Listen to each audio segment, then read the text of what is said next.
So this position is currently up $35,221. And essentially, we have been in Disney for a few months now, and I'm going to do another high level breakdown as this is one of our main positions, and it is starting to work out.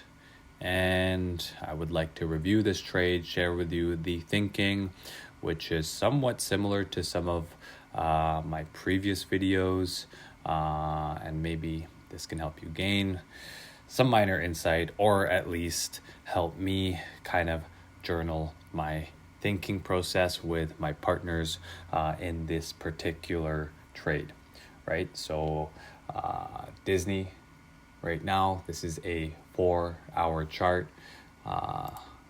As I've mentioned in the other videos, it is always important to zoom out. So this is now the daily chart. Our average is about $90, $88.50 here. And so as you can see, this pattern is very clear, and we got the benefit of somewhat of a positive outlook on 2024 with some buybacks, which I enjoyed for Disney, right? If we zoom out one more time, none of this information on earnings was known beforehand, but if we just take a look at the big picture, this is kind of the same analysis and the same model that we applied to AMD. We're doing this to Baba at the moment, which is not working, but we will see. And let's see what else has to come into the future. So, right, Disney, it's not really a growth stock, really kind of just a choppy price all around, right?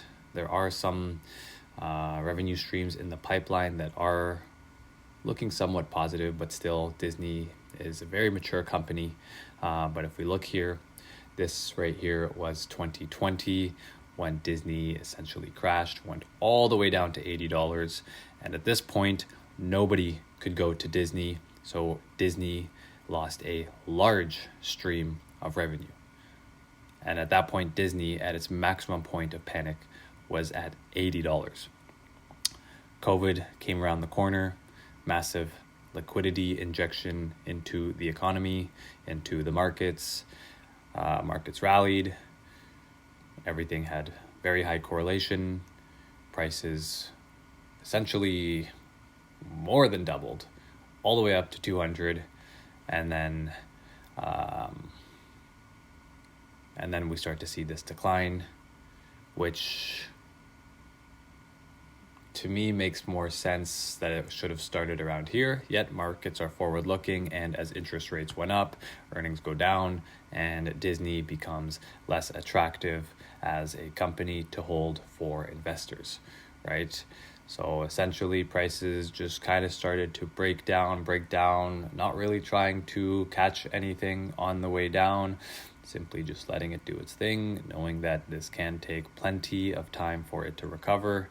And if we look at the world now, prices are where they were when COVID was completely at its maximum point of fear, and we are trading at around those same levels, which to us, looking at the markets in terms of how the masses perceive the markets, did not really make sense, right? Disney has been open for years now and is still a very well-known company where every child wants to go to, and every parent is pressured into bringing their child, along with some few other strategic moves that has been done within management and business moves in terms of transition of company.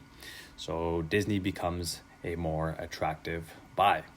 So around $90, we started to enter as prices started to show strong buying pressure, and we were breaking down or breaking above this downtrend line, right?